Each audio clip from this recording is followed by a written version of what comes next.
Hello everyone, আমি Suchismita ma'am from পালম্যাথস।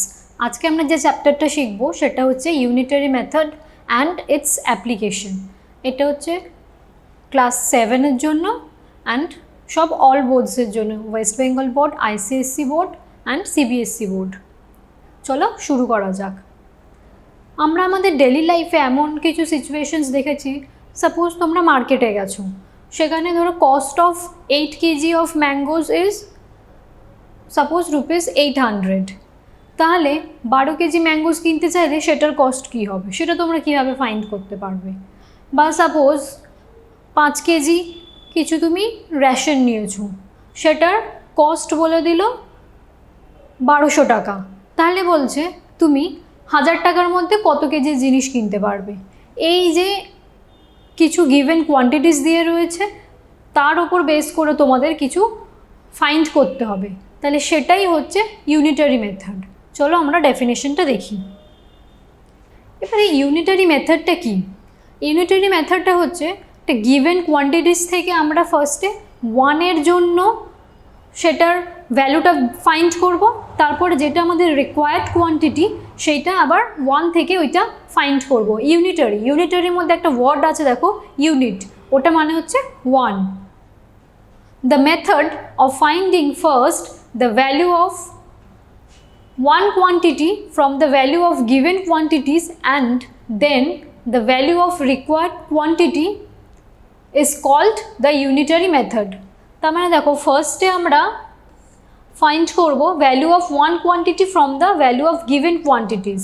Given quantities for example cost of 8 kg of mangoes is ₹800। এটা হচ্ছে তোমার given quantity. এরপরে তুমি ফাইন্ড করবে cost of 1 kg of mangoes. তাহলে the value of first one quantity সেটা find করলে, তারপরে তুমি ফাইন্ড করবে তোমার রিকোয়ার্ড কোয়ান্টিটির value, for example the cost of 12 kg of mangoes. এই টোটাল যে প্রসেসটা এটাকেই বলছে ইউনিটারি মেথড। এখানে ইউনিটারি মেথডের এক্সাম্পলগুলোর মধ্যে দুটো জিনিসের মধ্যে একটা রিলেশন রয়েছে। মানে সেই রিলেশনটা হচ্ছে 2 টাইপসের, একটা ডিরেক্ট ভেরিয়েশন আর একটা হচ্ছে ইনডিরেক্ট বা ইনভার্স ভেরিয়েশন। এই 2 টাইপসের ভেরিয়েশনের মধ্যে আমরা অনেক রকম এক্সাম্পলস দেখতে পাবো। তাহলে ফার্স্টে আমরা দেখি যে ডিরেক্ট ভেরিয়েশনটা কী। ডিরেক্ট ভেরিয়েশন হচ্ছে যেখানে 2 কোয়ান্টিটিস এমনভাবে রিলেটেড যাতে একটা কোয়ান্টিটি ইনক্রিজ করলে আর একটা কোয়ান্টিটি সাইমালটেনিয়াসলি ইনক্রিজ করবে, আর যদি একটা কোয়ান্টিটি ডিক্রিজ করা হয় তাহলে তার উপর বেস করে আরেকটা কোয়ান্টিটিও কিন্তু ডিক্রিজ করবে। এটাই হচ্ছে direct method. If 2 quantities are related in such a way that increase in one quantity results in corresponding increase in other quantity and vice versa. That means decrease in one quantity also results in corresponding decrease in another quantity. This relation is known as direct method. For example, more men at work that results in more work will be done. মানে হচ্ছে যদি number of workers অনেকটা বেশি হয় তাহলে কি হবে, অনেকটা কাজ কমপ্লিট করা যাবে। Next, more money that means more articles will be bought. যদি তোমার কাছে অনেক বেশি টাকা থাকে তাহলে তুমি অনেক বেশি জিনিস কিনতে পারবে। Another example, with greater speed more distance will be covered. That means ভেহিকেলের স্পিডটা যদি অনেকটা বেশি করে দাও তাহলে তুমি অনেকটা ডিস্টেন্স কাভার করতে পারবে। চলো কিছু এক্সাম্পলস দেখা যাক। ফার্স্টে, the wait of 56 books is 8 kg। What is the weight of 112 such books? তাহলে এখানে আমাদের গিভেন ইনফরমেশনটা হচ্ছে 56 বুকসের ওয়েট 8 kg, সেটা গিভেন। ইউনিটারি মেথড অনুযায়ী আমরা 1-এর জন্য ফাইন্ড করব ওয়েট অফ 1 বুক, দেন আমরা ফাইন্ড করব আমাদের required quantity weight of 112 books. আমাদের যেটা রিকোয়ার্ড কোয়ান্টিটি সেটা অলওয়েজ আমরা রাইট সাইডে রাখবো, আর যেটা গিভেন সেটা লেফট সাইডে। তাহলে স্টেটমেন্টটা হলো weight of 56 books is equal to 8 kg।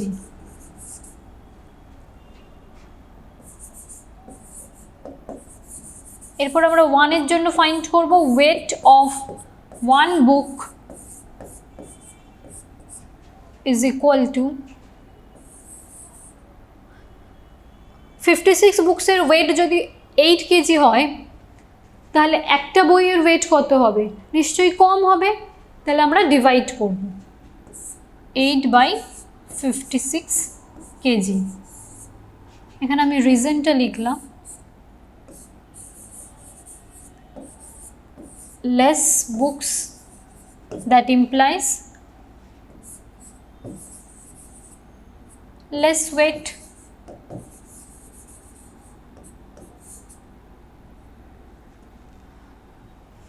তাহলে দেখো এটা হচ্ছে একটা এক্সাম্পল অফ ডিরেক্ট মেথড। কিভাবে?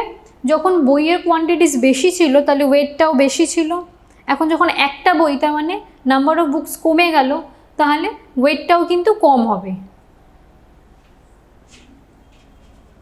দেন আমরা ফাইন্ড করব ওয়েট অফ 112 বুকস।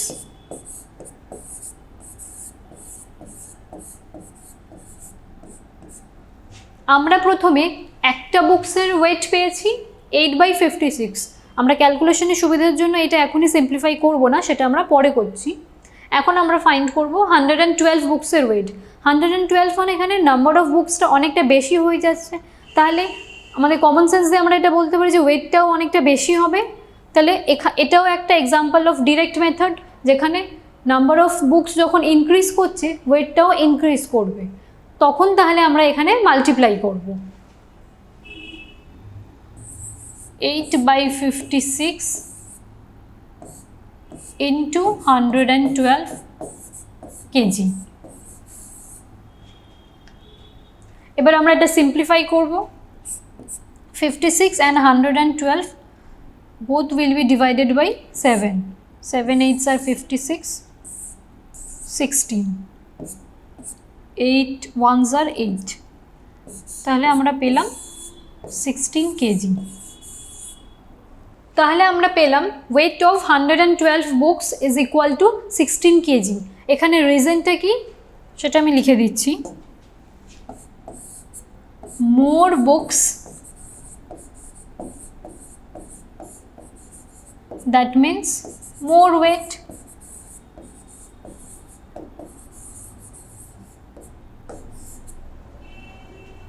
তাহলে আমরা ফাইনাল আনসারটা লিখব,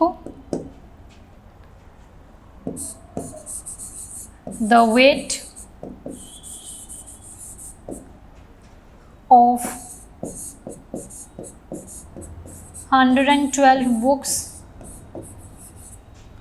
is 16 kg. এটা হলো answer. This is an example of direct method. চলো আমরা আরেকটা এক্সাম্পল দেখি। A man earns ₹500 in 20 days. How much will he earn in 30 days? তাহলে এখানে 20 ডেজে কত ইনকাম করে সেটা গিভেন, তোমাকে ফাইন্ড করতে হবে 30 ডেজে কত ইনকাম করবে। তাহলে এখানে গিভেন কোয়ান্টিটি হচ্ছে ডে, ওটা আমরা লেফট সাইডে রাখবো, আর রিকোয়ার্ড কোয়ান্টিটি হচ্ছে মানি, তো ওটা আমরা রাইট সাইডে লিখব।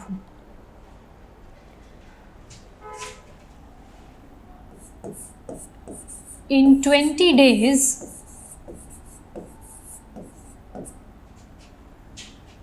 man earns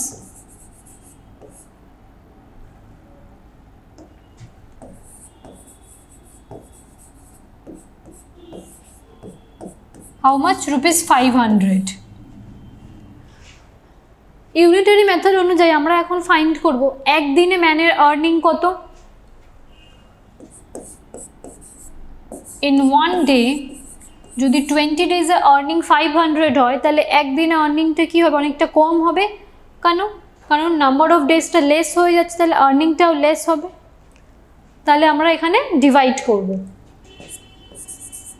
ম্যান আর্নস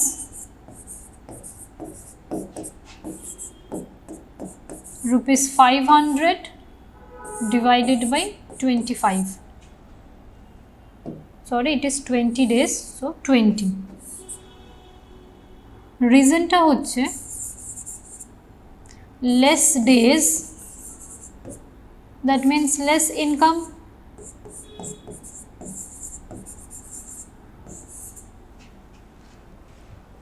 এখন আমরা ফাইন্ড করব 30 ডেজে ম্যানের ইনকাম কত। In 30 days, man earns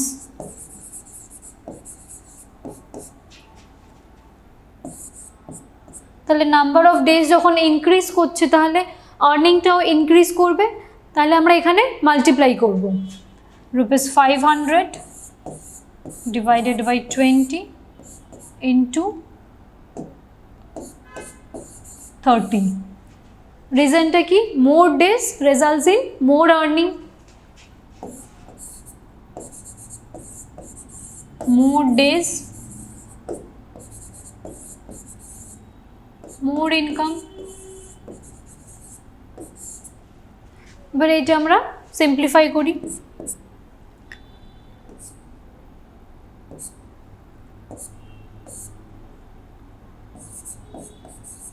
250 into 3, that means ₹750।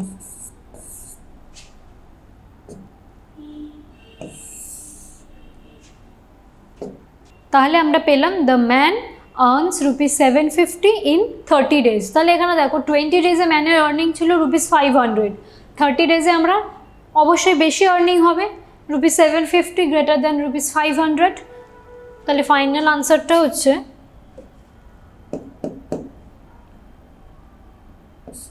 man earns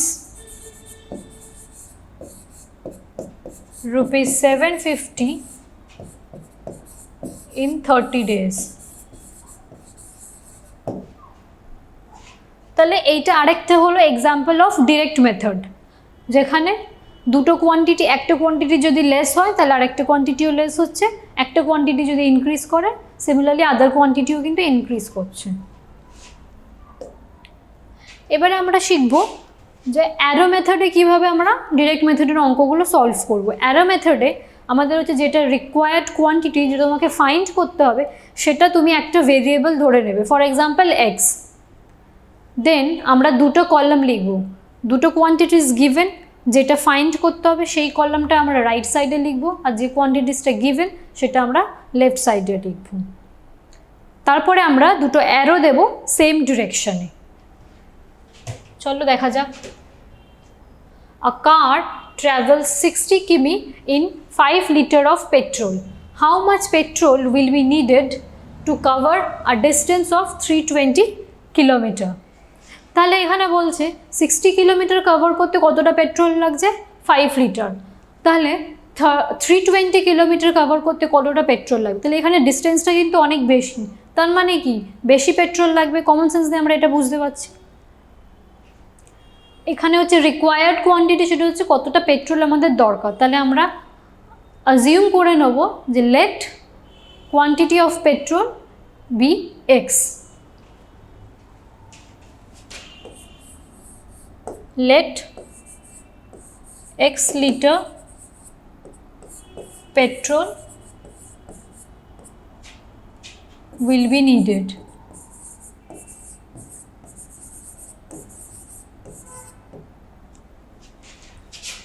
এবারে এটা কোন মেথড সেটা আমরা বুঝবো কিভাবে। দেখো 60 কিমি কভার করতে 5 লিটার পেট্রোল লাগছে, তাহলে 320 কিমি কভার করতে অনেকটা বেশি পেট্রোল লাগবে। তার মানে কি যখন ডিস্টেন্স কম ছিল কোয়ান্টিটি অফ পেট্রোলও কম ছিল, বাট যখন ডিস্টেন্সটা বেশি কভার করতে হবে তখন আমাদের বেশি পেট্রোল লাগবে। তার মানে এটা একটা ডিরেক্ট মেথড।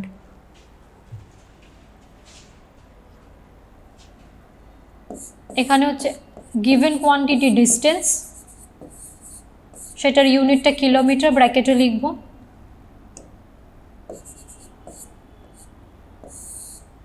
ফাইন্ড করতে হবে amount of petrol,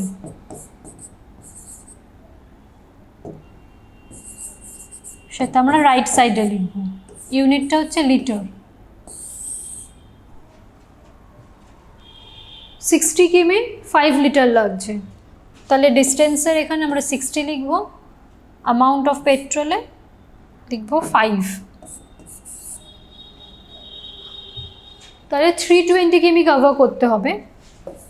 320 কিমি আমরা অ্যাজিউম করেছিলাম যে x লিটার পেট্রোল লাগবে, তো আমরা x লিখেছি। এবার এখানে দেখো দুটো কোয়ান্টিটিস ভ্যারিজ ডিরেক্টলি, তাহলে আমরা অ্যারোটা দেবো সেম ডিরেকশন।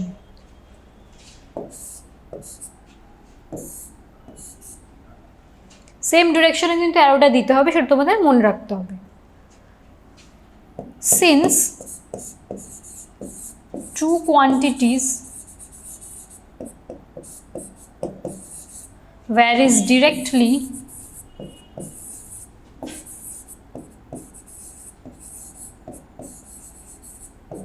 then আমরা লিখতে পারি 30/320 is equal to 5/x। এবার আমরা এটা ক্রস মাল্টিপ্লিকেশন করে সলভ করব। 60 into x is equal to 5 into 320। Now x এর ভ্যালু ফাইন্ড করার জন্য 60টা আমরা ডিভাইড করে দেব। x is equal to 5 into 320 divided by 60। আমরা এটা সিম্পলিফাই করব, 0 0 ক্যান্সেল আউট, 2 3s are 6, 16। তাহলে আমরা এখানে পাচ্ছি 5 into 16 divided by 3।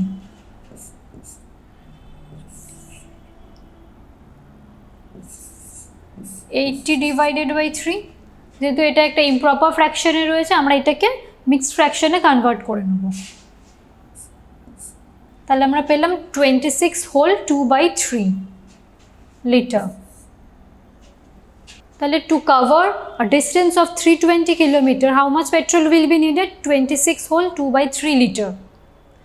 তাহলে আমরা আনসারটা লিখব, therefore 26 whole 2/3 liter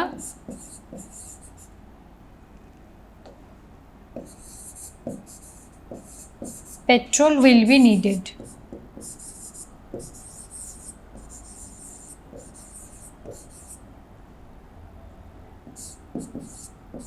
to cover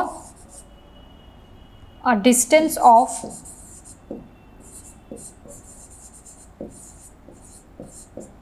320 kilometre.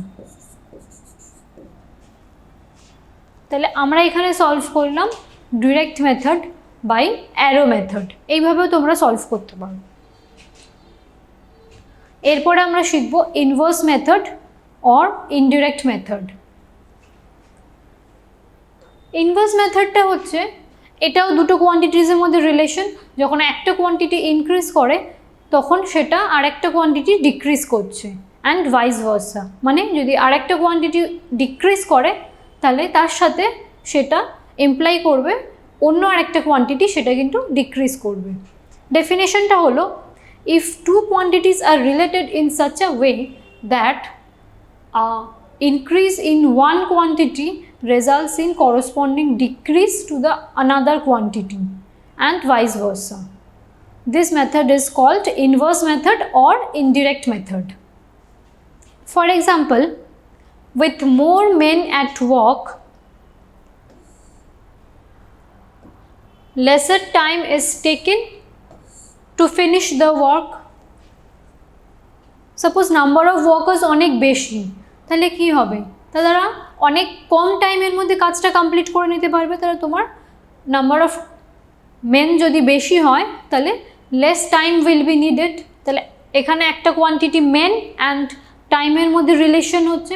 Main যখন তুমি ইনক্রিজ করছো, টাইমটা কিন্তু ডিক্রিজ হচ্ছে। With greater speed lesser time required to cover the same distance. তার মানে ধরো তোমার ডিস্টেন্সটা ফিক্সড, সাপোজ তোমাকে 5 কিলোমিটার কভার করতে হবে। তুমি যদি ভেহিকেলের স্পিডটা ইনক্রিজ করে দাও তাহলে কি তোমার কম টাইম লাগবে ওই সেম ডিস্টেন্স কভার করতে। বাট যদি তুমি স্পিডটা স্লো করে দাও ওই সেম ডিস্টেন্স কভার করতে কিন্তু বেশি টাইম লাগবে। তাহলে এখানে টাইম আর স্পিডের মধ্যে ইনভার্স রিলেশন। চলো আমরা একটা এক্সাম্পল দেখি। 15 workers can build a wall in 20 days. How many workers are required to build the same wall in 12 days? এখানে একটা ওয়াল বিল্ড করতে বলছে, 15 ওয়ার্কার্সে কতদিন টাইম লাগছে? 20 ডেজ টাইম লাগছে। তাহলে 12 ডেজের মধ্যে ওই সেম ওয়ার্কটা কমপ্লিট করতে ওদের কতগুলো ওয়ার্কার লাগবে? তাহলে ইনিশিয়ালি নাম্বার অফ ডেজ কত ছিল? 20, তখন আমাদের ওয়ার্কার লাগছিল 15। এখন দেখো নাম্বার অফ ডেজটা কিন্তু কমিয়ে দেওয়া হয়েছে, 12 ডেজের মধ্যে তোমাকে কমপ্লিট করতে হবে কাজটা। তাহলে এখানে কি আমাদের অনেকটা বেশি ওয়ার্কার দিতে হবে, কারণ তোমাকে লিমিটেড টাইমের মধ্যে সেম অ্যামাউন্ট অফ ওয়ার্কটা কমপ্লিট করতে গেলে তাহলে কি নাম্বার অফ ওয়ার্কার্সটা বেশি লাগবে। তাহলে এটা একটা এক্সাম্পল অফ ইনভার্স ভেরিয়েশন। যখন নাম্বার অফ ডেজটা লেস হয়ে যাচ্ছে তখন নাম্বার অফ ওয়ার্কার্সটা মোর হচ্ছে। চলো আমরা এটা সলভ করি।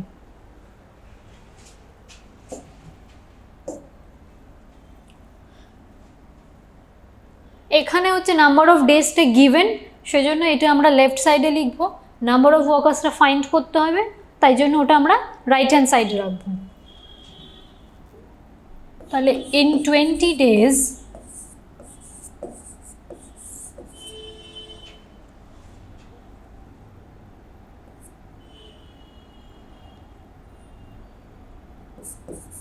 the number of workers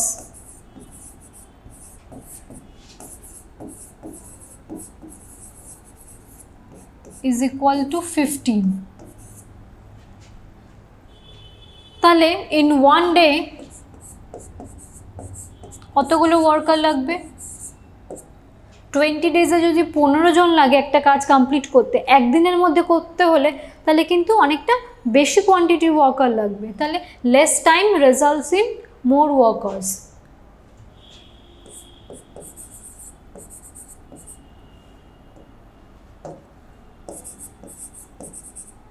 The number of workers, এখানে আমরা মাল্টিপ্লাই করব 15 into 20। কেন মাল্টিপ্লাই করলাম? কারণ একদিনের মধ্যে কাজটা তোমাকে শেষ করতে হবে, তার জন্য কিন্তু তোমার বেশি ওয়ার্কার লাগবে। তার জন্য 50 into 20, রিজনটা আমি ব্র্যাকেটে লিখে দিচ্ছি। Less days implies more workers.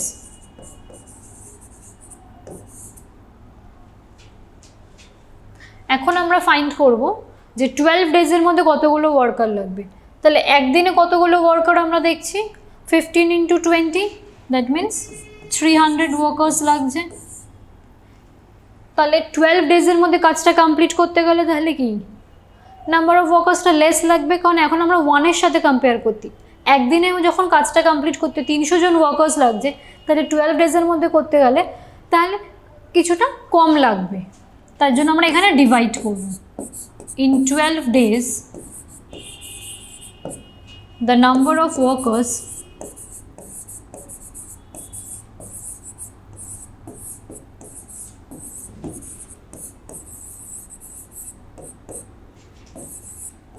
এখানে আমরা 300 ডিভাইডেড বাই 12 করব। রিজনটা হচ্ছে more days, that implies less workers,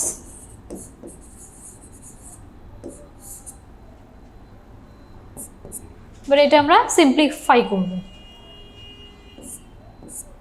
6 2s are 12,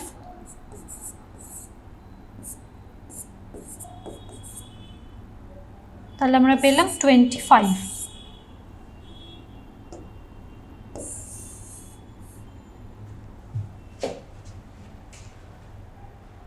তাহলে 25 workers are required to build the same wall in 12 days. Final আনসারটা আমরা লিখে নেব। Therefore 25 workers are required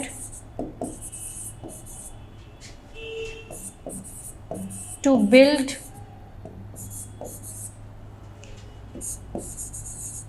the same wall in 12 days.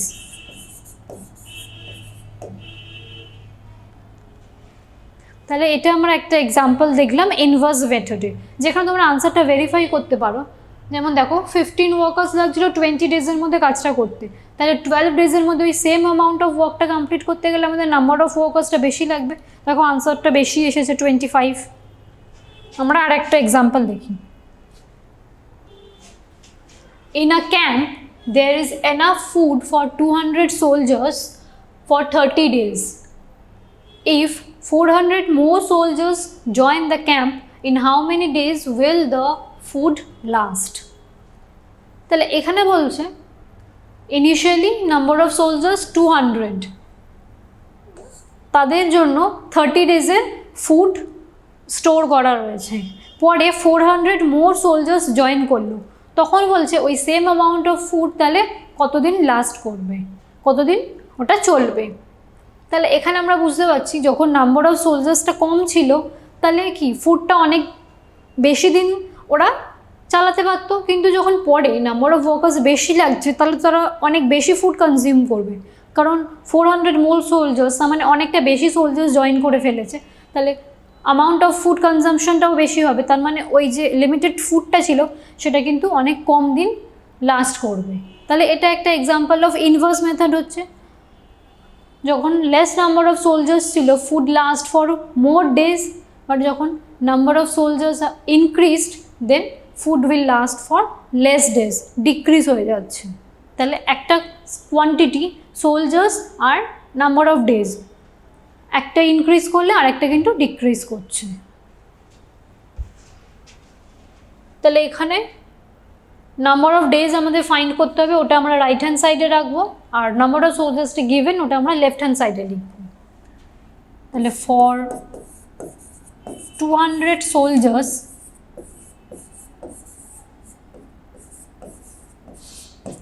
food last for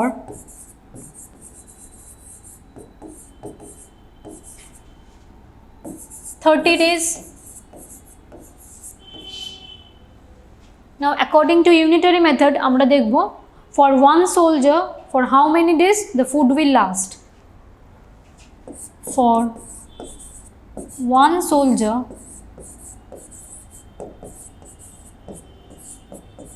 food last for 200 সোলজারের যদি food 30 দিনের জন্য last করে তাহলে একজন সোলজার, তার মানে কি নাম্বার অফ মেন সেটা অনেকটা কম, তাহলে ফুডটা অনেক দিনের জন্য লাস্ট করবে। তাহলে এখানে আমরা মাল্টিপ্লাই করব 30 ইন্টু 200। রিজনটা হলো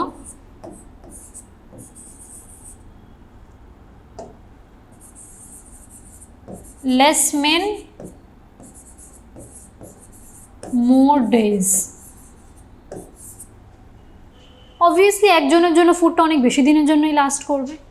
এবারে বলছে 400 মোর সোলজার্স জয়েন করলো, ইনিশিয়ালি 200 সোলজার্স ছিল, 400 সোলজার্স যদি জয়েন করে দেয় টোটাল নাম্বার অফ সোলজার্স কত হচ্ছে 600, সেটা আমরা লিখে নেব।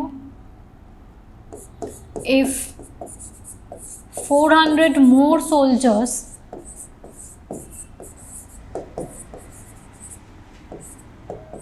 join the camp, then the total number of soldiers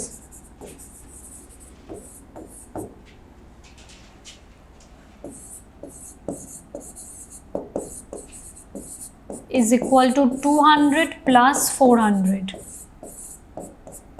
600. এবারে আমরা ফাইন্ড করব for 600 soldiers how many days the food will last. One সোলজারের যদি ফুডটা লাস্ট করে ফর 30 ইন্টু 200 ডেজ, তাহলে 600 soldiers number of soldiers increase করে যাচ্ছে, তাহলে ফুডটা অনেকটা কম সময়ের জন্য থাকবে। তাহলে এখন আমরা ডিভাইড করে দেবো। Therefore for 600 soldiers food last for 30 into 200 divided by 600 days. রিজনটা হচ্ছে more men less days. এবার এটা সিম্পলিফাই করব, 0 0 will cancel out, 6 5s are 30, 5 2s are 10. তাহলে for 600 soldiers the food will last for 10 days. Therefore, if 400 more soldiers join the camp,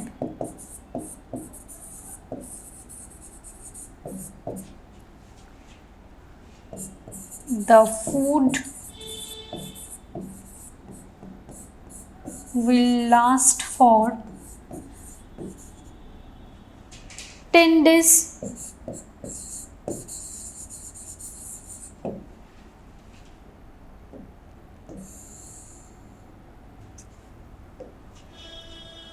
এখানে তোমরা নিজেরাই দেখতে পাচ্ছ যখন নাম্বার অফ সোলজার্স 200 ছিল, food last for 30 days, 400 more soldiers join করলে common sense থেকে আমরা বলতে পারি তাহলে অনেক কম দিনের জন্য ফুডটা থাকবে। আনসারটা দেখো 10 days, which is less than 30। ওকে, চলো আমরা আর একটা এক্সাম্পল দেখি। এই এক্সাম্পলটা আমরা অ্যারো মেথড দিয়ে সলভ করব।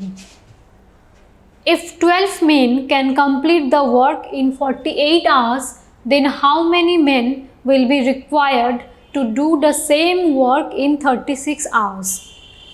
একটা কাজ কমপ্লিট করতে 12 মেনের কত ঘন্টা টাইম লাগছে? 48 আওয়ার্স লাগছে।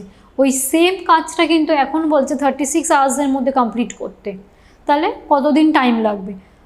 48 আওয়ার্সের কাজটা করছে 12 মেন, যখন ওই সেম অ্যামাউন্ট অফ কাজ অনেকটা কম টাইমের মধ্যে কমপ্লিট করতে হবে, মানে হচ্ছে 36 ডেজের মধ্যে, তাহলে অবভিয়াসলি আমাদের নাম্বার অফ ওয়ার্কার্সটা বেশি দিতে হবে।